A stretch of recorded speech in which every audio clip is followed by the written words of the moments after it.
Hello, അപ്പോൾ എല്ലാവർക്കും നമ്മളെ പുതിയൊരു വീട്ടിലോട്ട് സ്വാഗതം. ഇന്നൊരു പൊതിച്ചോറായിട്ടാണ് വന്നിട്ടുള്ളത്. അപ്പോൾ വെറുതെ വീട്ടിൽ ഇരുന്നപ്പോൾ ഒരു പൊതിച്ചോറ് തിന്നാൻ ഒരു ആഗ്രഹം. അപ്പോൾ അങ്ങനെ പൊതിച്ചോറ് തിന്നാമെന്ന് വിചാരിച്ചു. അപ്പോൾ അധികം കൂട്ടാനുകളൊന്നുമില്ല, കുറച്ച് വീട്ടിലുള്ള സാധാരണ ദിവസത്തിൽ ഉണ്ടാകുന്ന കുറച്ച് കറികളൊക്കെ വെച്ചിട്ട് അടിപൊളി പൊതിച്ചോറ് ഉണ്ടാക്കാം.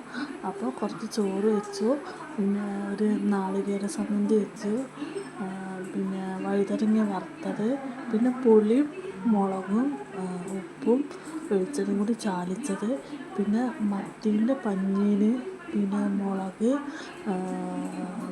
ഉപ്പിലിട്ടത്, പിന്നെ മത്തനും പയറും കറി ഉണ്ടായിരുന്നു, പിന്നെ ഒരു ഉപ്പേരി തന്നെ. ഉപ്പേരി ഇഷ്ടമില്ലാത്തതുകൊണ്ട് അതെടുത്തിട്ടില്ല. പിന്നെ മത്തനും പയറും കഴിക്കുമ്പോൾ വഴിക്ക് വെക്കാമെന്ന് വിചാരിച്ചു. അപ്പോൾ അങ്ങനെ പൊതിഞ്ഞ് ഒരു 3-4 മണിക്കൂറിന് ശേഷം എടുത്തപ്പോൾ എന്തോ ഒരു മണമായിരുന്നു. നല്ല ടേസ്റ്റ് ഉണ്ടായിരുന്നു കേട്ടോ.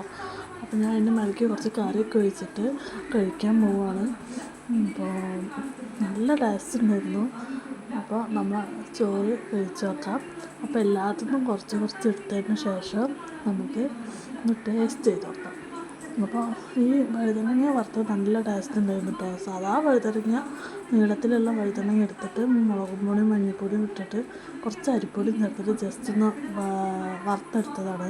പിന്നെ മത്തി നല്ല ടേസ്റ്റുള്ള മത്തിയായിരുന്നു കേട്ടോ, പറയാതിരിക്കാൻ വയ്യ.